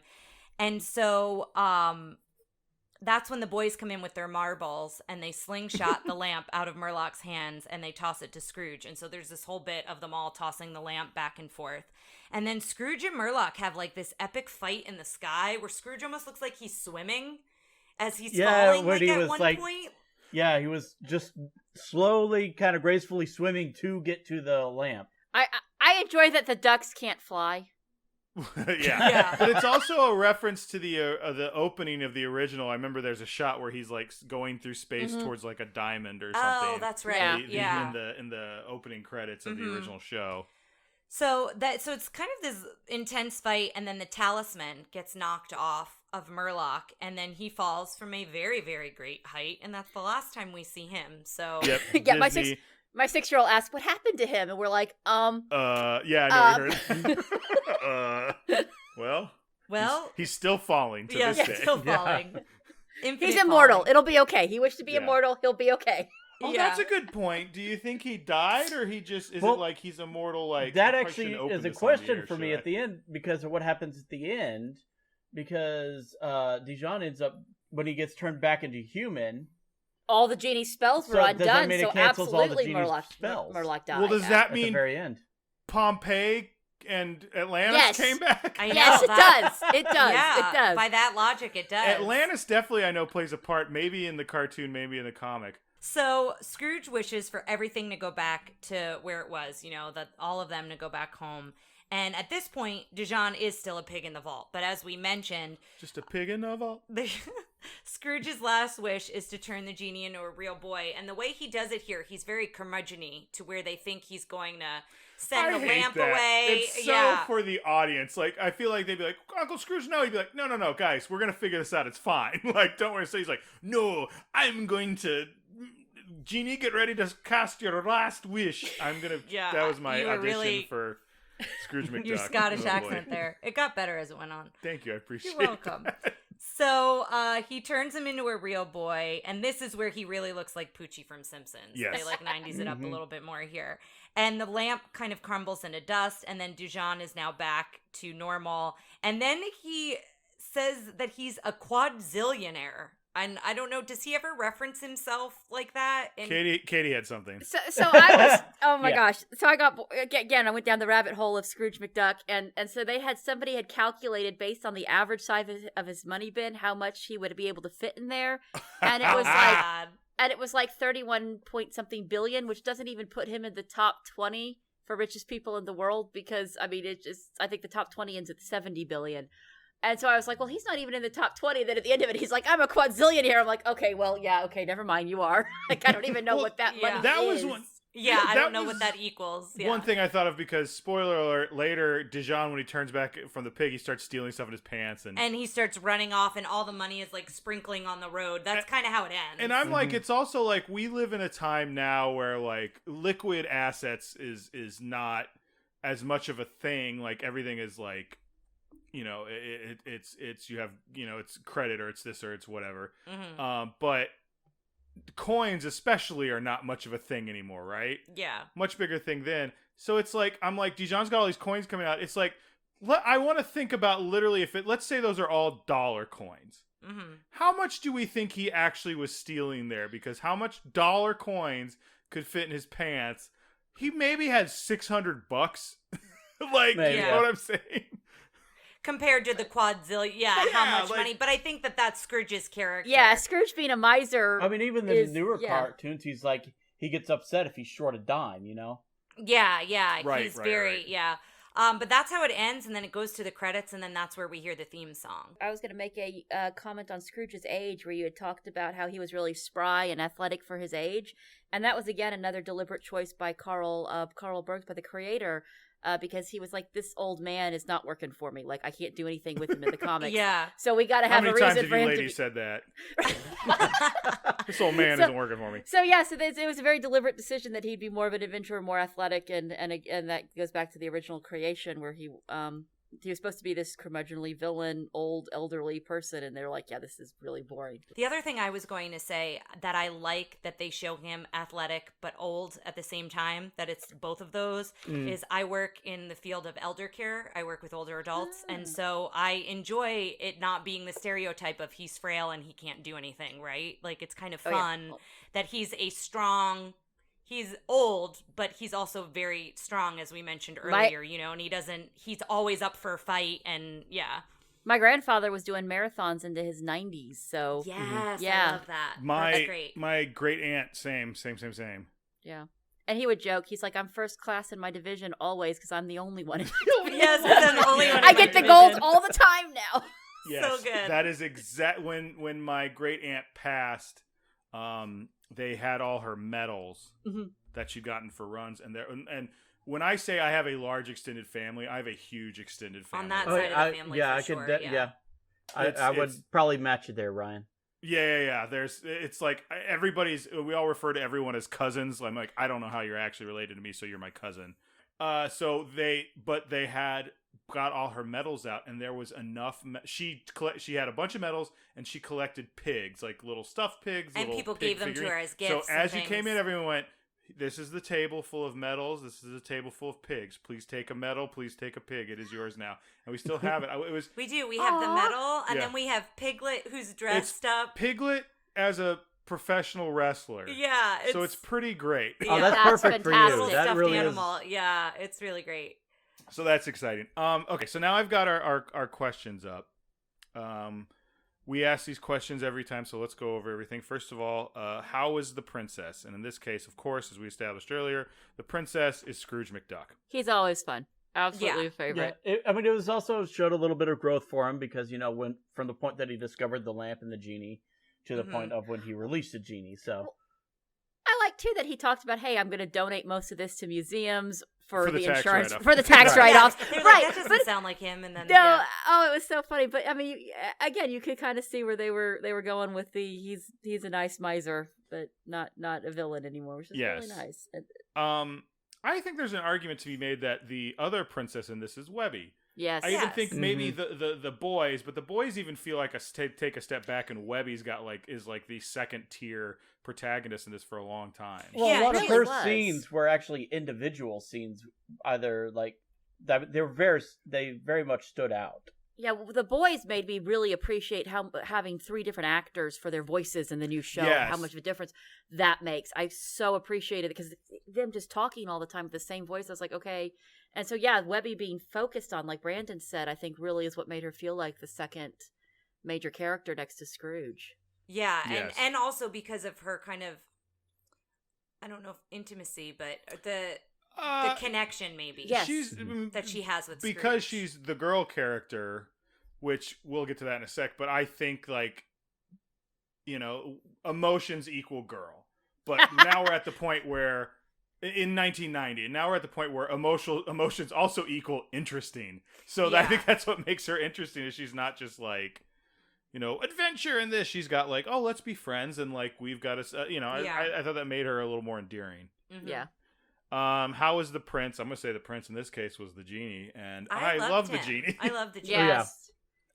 He was the character going into this that I thought this is gonna be the one that holds up the least. Oh, not true. I didn't mean from stereo. I just meant of this. He's gonna be so annoying because it's Rip Taylor. Rip Taylor can be pretty out there. Yeah. And I thought that's what it's gonna be. And with him, I was like, this is he was probably my favorite character. I just really liked him. He's a really strong personality, but in a great way. He absolutely held up, and he held up for the younger audience because Thomas came in and he said, okay, well, I'm just going to watch the genie parts. That's all I'm going to watch. He absolutely I heard him say he wanted to watch the scene where he comes back out of the lamp. Yeah. After we had seen it, right? Yeah. So he held up really well. Yeah. How was the sidekick / henchman? I'm going to start saying / henchman because I feel like henchman equals bad guy. Sidekick equals. Yeah. I will say a bit troublesome, but he got the biggest laughs. He did, yeah. I'm really torn because I can recognize what's wrong about him, but I loved him as a child, and I did enjoy his character. I enjoyed the frantic, nervous energy of the Yeah, I would say a lot of the laughs were not based on stereotypes, and I think that's why we kind of have this back and forth, because he definitely had a lot of stereotypes, but when they played him for laughs, it was more, it could have been anybody that would have gotten those same laughs, because it was more about the nervous energy that he had. I'm curious how much of it was also like the accent, which is a real goofy ethnic accent. Yeah. Like, I don't know. Hopefully not. I don't know. That's a good point. That is a really yeah. It's definitely a good thing to bring up. Like, I think if you remake this character, you can, the things you keep are, he's a thief. You know, he's nervous and like frantic and cowardly against his villain. Like, he doesn't want to go up against him. He's stuffing his pants with stuff. And I think here's a couple things you give him. If you're going to, you know, nowadays it's typically if someone's going to portray a ethnicity of some kind, you give it to that actor, and then you also like don't just have him be there's tokenism. I was going to say tokenism. Yes. I'm not the one who gets to make this call, but I think we've done a pretty good job covering his problems.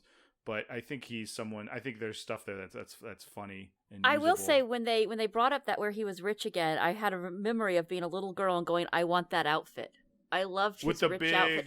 With everything was jeweled. Like jeweled. It was just to me. I remember thinking as a little girl that was a really pretty outfit. Whatever stereotypes it may have inherited as a little girl, I thought that was a pretty cool. Rich person outfit. Right. The good guy, the sidekicks. I mean, I always like Launchpad. I just like that he crashes all the time. Yes, yeah. They kind of took a backseat because you only have so much time in this movie. Like Miss Beakley was done dirty in this. I think she was the weakest, honestly, out of everyone, and also just falling into that stereotype of the fainting. Her stuff wasn't even that funny. Like, her jokes just didn't hold up anymore. As much of it's also a problematic. Woman stereotype of women. It just she didn't even have anything going for her. But also, I gotta ask, how much of that is being compared to the new Mrs. Beakley? I think it's bad, but yeah, I agree with you. I don't know that this doesn't. Yeah, I don't remember anything about the original Mrs. Beakley, so this could be right in character with her. It is. It really is. But yeah, I think she didn't hold up in terms of characters not holding up. Yeah. She did not hold up because none of her jokes played very well.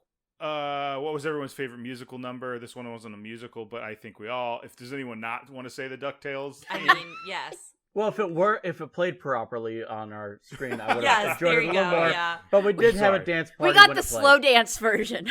There you go. Very weird slow dance version. I guarantee you guys, when this episode goes up, we're gonna put up 8 million covers of the song. Yes, please. So the next question is, does it hold up? I think we've talked a lot about female character agency and covered that very well. I think we've talked about ethnic representation. Guns and firearms, I don't really remember any.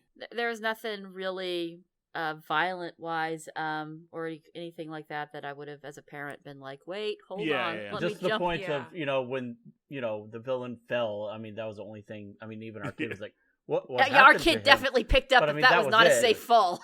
Listen, if you're not into villains falling, Disney you can't movies watch are not Disney. for Away you. from Disney. Yeah. From falling from great heights. Much better than the implication that you're eaten by your henchmen. Oh man, we should do a thing to see like who fell from the highest height. I think right now so far Murloc wins because we don't know where he is. I think he was outer space or stratosphere at the very least. Oh my gosh. Exactly. Drinking or smoking, I didn't see anything like that in there either.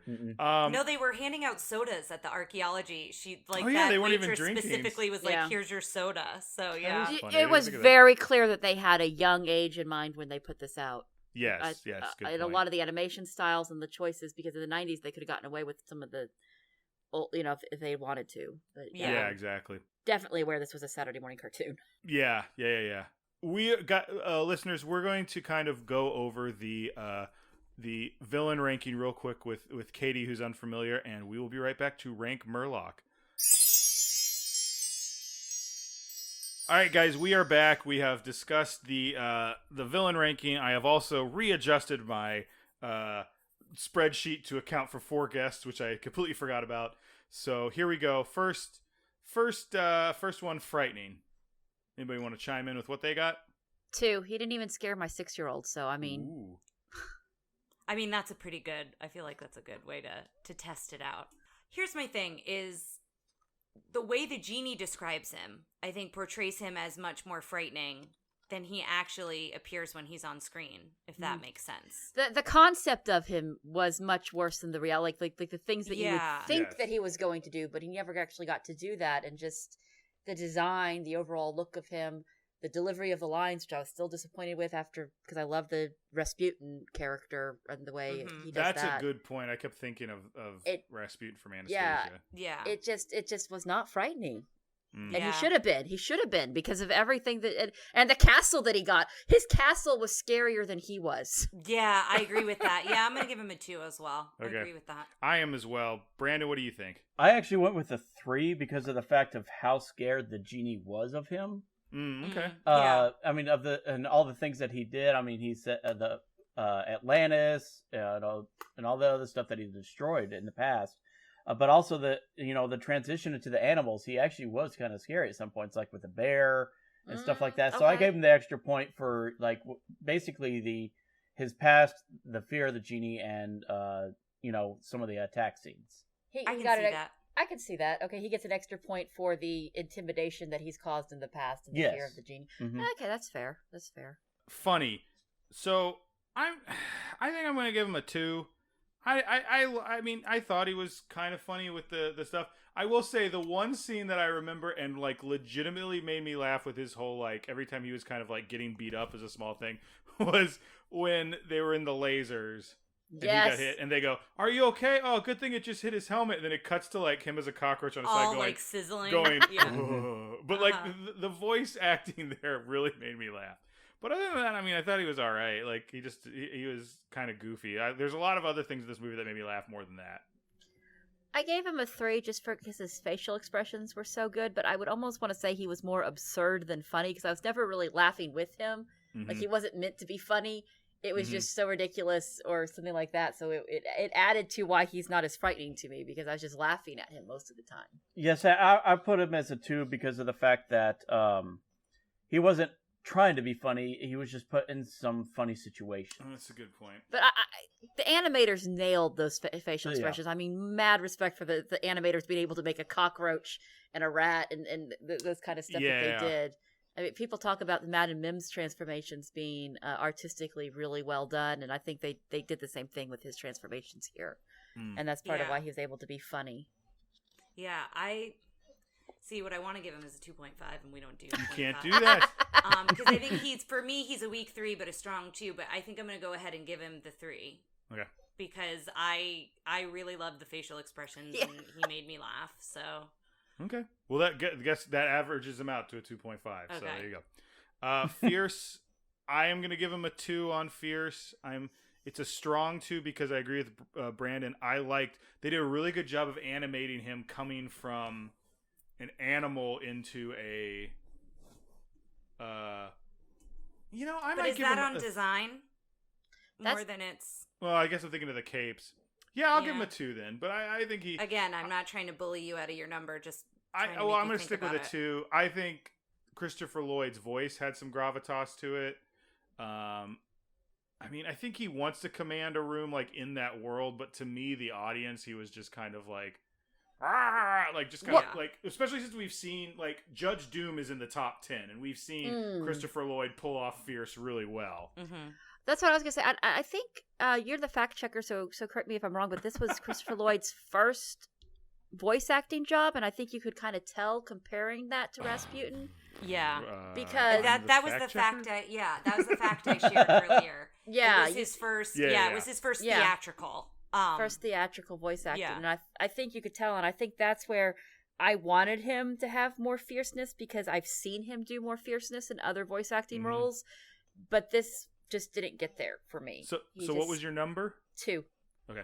Yeah, I gave him a 3 because he literally did have cape drama because like the transition from the eagle to back to a human, the wings folded back and became the cape. I mean, he utilized the cape in the transitions and stuff like that. So I gave him the extra point. You know what? Of a 3 for that. You talked me into it because I don't know. I just don't like his design in general, but I did like that animation bit. So I'm gonna. I mean, it's gonna. But what is our? This isn't the design. This is number. fierce. That's what I'm saying. All right. That's where I'm getting confused. I think We're in fierce. Okay, thank you. What do you want to give him? A 2. A 2. Okay. But Because design, his design will rank high for me because I liked his transformations. But so my opinion is different on how I'm looking at it, which is fine. Okay. I think you got to factor in design into fierceness, though, because can you imagine if they went with a different design for Ursula, she would not have as much fierceness. That's a fair point. I've seen some of the other earlier designs for Ursula, and they definitely play into how she reads as fierce. So I think it's fair to give him the point from his design. So let's talk his effectiveness. What do we think his goal was? His goal was to get the lamp back. Yeah. Right? Like, other than that, we didn't, and just like,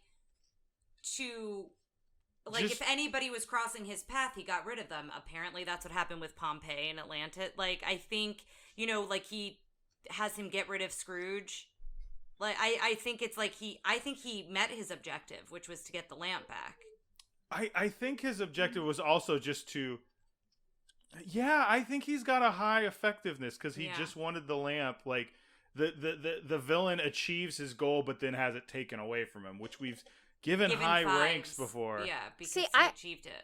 I ranked him as a 2 for that because the whole time I was like, really, you could become, like you said earlier, you could become a dragon, but you're going to sneak in as a cockroach. Like, if he just wanted the lamp back, he could have torn that whole party apart and gotten the lamp back much more effectively than he did. If he was going to be so sneaky, I needed a reason for him to need to be that sneaky, because I feel like he could have been thinking, well, maybe they'll use the genie against me, so I don't want them to know that they're there. In that case, okay, I'll answer my own question. That's fair. He doesn't want them to use the genie against him.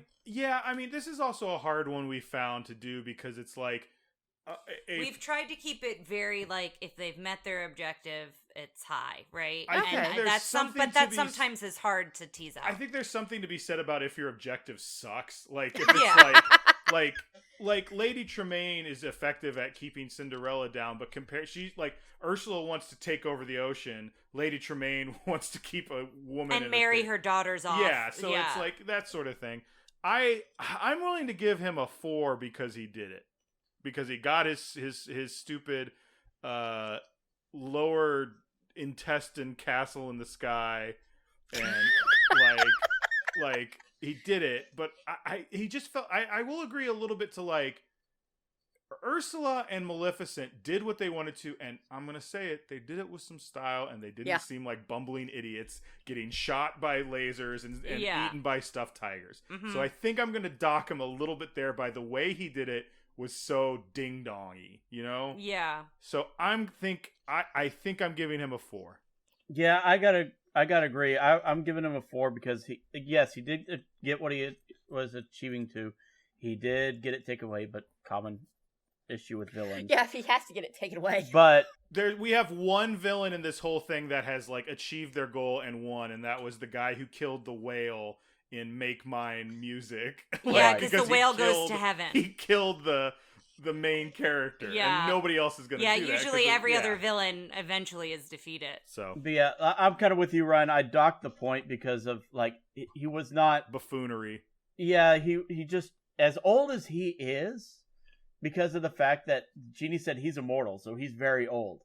He should have more, like, ideas, better planned out. Why is it at this point, after all these years, why is he just doing something that is just so roundabout to get to his goal? I'll give him a 3. I'll up it from a 2 to a 3. But the buffoonery of his whole plan, the fact that he's immortal and the best help that he could get was Dijon.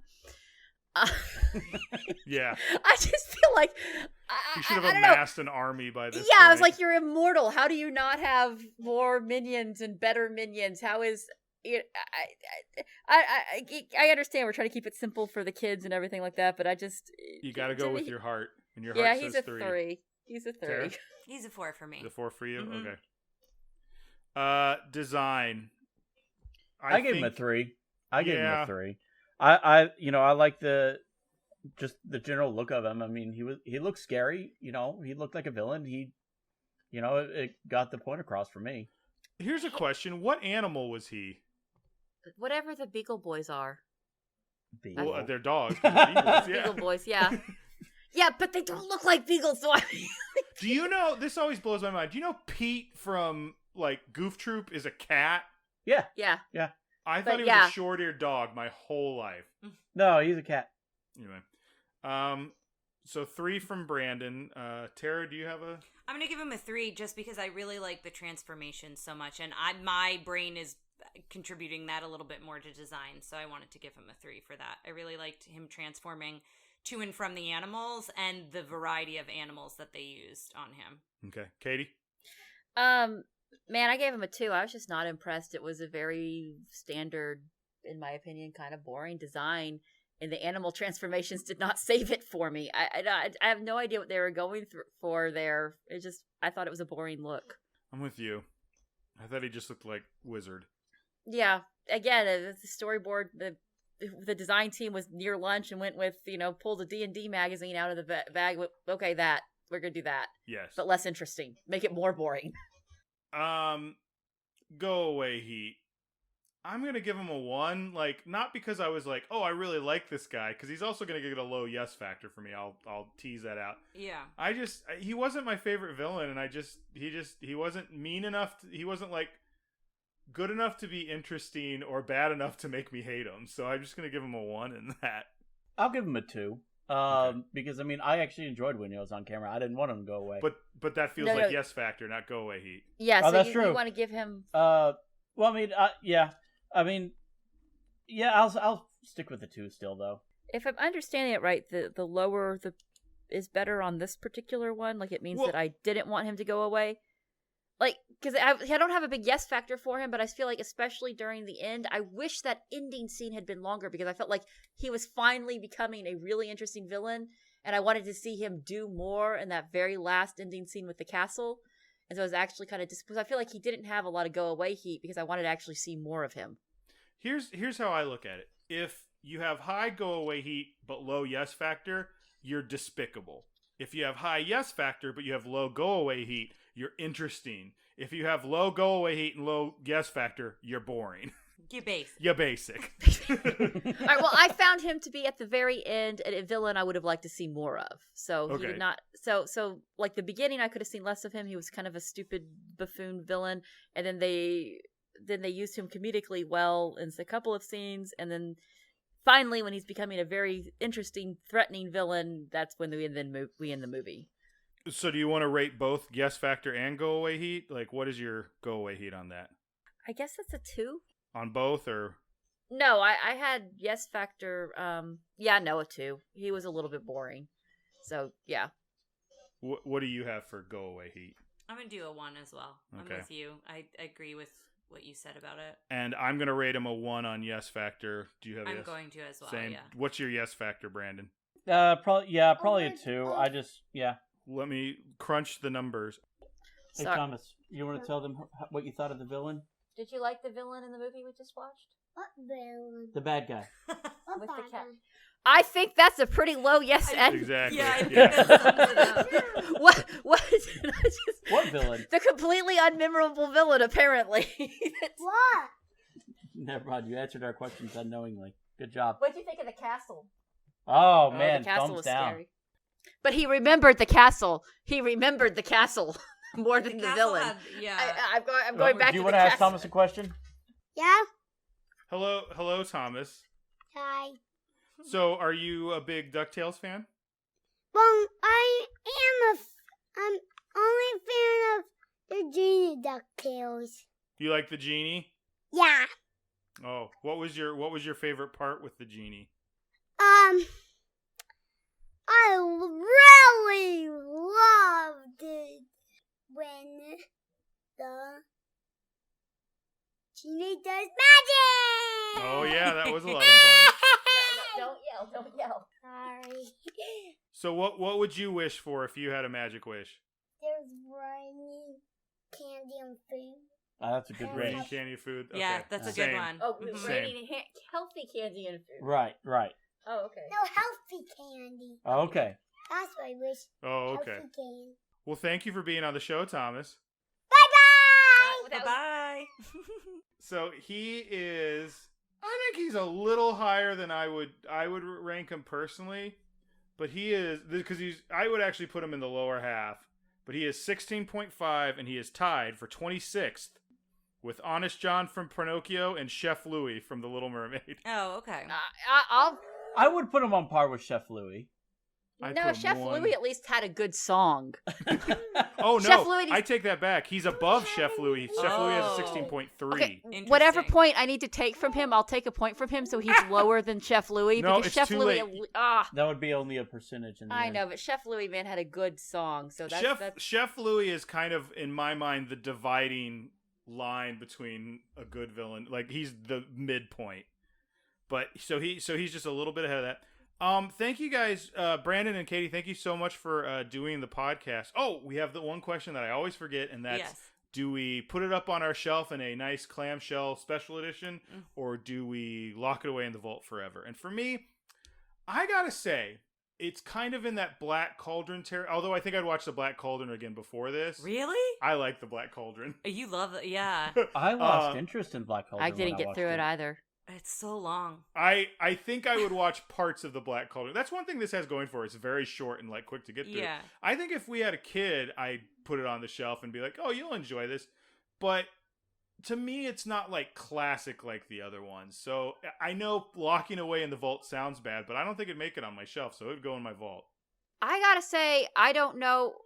It's fun, and Thomas enjoyed parts of it. I don't feel like it's good enough that I want to sit down and deal with the problematic aspects of it with a small child and have that be how he's introduced to Arab characters. There are other probably better examples that I could give. It's the same problem with Peter Pan. I turned Peter Pan off because I'm like, this is not going to be your introduction to Native Americans. Oh my God. Yeah, And so I feel like this has that same problem with a child. But I would totally turn it on and have it in the background if I'm drawing late at night and need to be up. I mean, it's got that kind of zany, it's a fun zany energy that I don't need to pay a lot of attention to. But at that point, I feel like you just watch the show or the new one. Yeah, but the new show's so good I'd actually get distracted by it, where this is just enough where it's fun, but I'm not going to be distracted for it. And that's what I look for when I have something on when I'm painting. So this is probably, I'm saying I'd put it in a vault, though, because I can't show it to my kids, and I'm not really paying attention to it. I'm going to steal one from Tara and just say I'll put it in the drawer. No, there's no drawer. Yes, there is a drawer. There is a drawer. Thank you. What about you? Are you going to put it away in the drawer? No, I think it goes on my shelf for Which the is nostalgia. Fine. It's fine. But I recognize all the issues, and I think if we had a kid, I think, again, it's a different conversation. But for me, I enjoyed this one so much as a kid that I like the adventure aspect. It does kind of make me want to... You played it at your bachelorette party. It makes sense that it goes on your shelf. I will say it makes me want to go watch Indiana Jones, though. Like, it does make me want to go watch, like, Last Crusade. It makes me want to go see the DuckTales. They're both the original and the new series. Mm-hmm. Yeah. It did. I know you're not too big on cartoon shows, but I feel like we're getting you closer to watching. No, I think I am going to watch it. I also really like the idea of Mrs. Beakley. I really want to see her. I don't think she's as big a character in the one, but they have like Beakley episodes. Like she's really cool. No, and she's played by a woman of color is another thing. I was very devoted to the DuckTales cartoon when I was growing up, and so I was really impressed with how well they did. Talk about the new series of the old one. The actor, help me, 10th Doctor. He does such a good job with Scrooge. It's David Tennant. The 10th Doctor is Scrooge. Yeah, David Tennant does such a good job. Well, he's actually Scottish in real life, so the one time he gets to use his own voice. But he's just basically being himself. Yeah, but let's just listen to Alan Young. He really does a good job with the character. I mean, I guess he's Scottish, but I'm sure you couldn't just plunk a Scottish person down and have them do Scrooge McDuck well. You know, you've got to have a little bit more than that to do a good Scrooge McDuck. Check out our Mickey's Christmas Carol episode where we talk about the whole story about how he got that voice, how he got the role. Let's go ahead and wrap this up. I could talk about the new DuckTales all day. Yeah. But thank you guys so much for being a part of this. As always, we ask our guests. Yeah, this was fantastic. I know. I always say thank you. And I just barrel through something. I know. Then you just like it's almost like I'm a jerk. No, but it was great, and it was so fun to have a couple on. Yeah, this is, like and I said, Thomas. It's fun to have Thomas in there too. Thank you so much. we ask our guests to plug anything they have, whether it's a personal project, it's just something you're enjoying, or just a general sentiment. Katie, I'm sure you've got some art stuff you want to. I was waiting for this part because I was like, take it away. Plug away. I have an art studio. I draw professionally at artist alleys and take commissions and stuff. It's Galactic Dust Bunnies. Obviously, it's been on hold for 2020 because that's just how it's been. But if you go to galacticdustbunnies.com, you can see my website. You can find me on Instagram, and I'm just going into TikTok. And I previously had a webcomic, State of Disunion, where I would do history comics about American history, which was kind of a lot of fun. But that's been on hiatus since my second son was born because 2 kids are a lot. Because being a mom is because rough. I'm a mom, and yeah, I thought everybody's like, "Oh, are you getting it done during the pandemic?" And I'm like, "No, it's actually harder."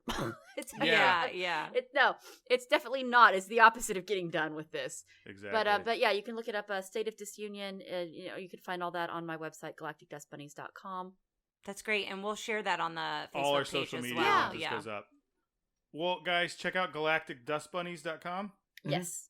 So check that out. Our next movie is Beauty and the Beast with a special guest from overseas. From in Beirut.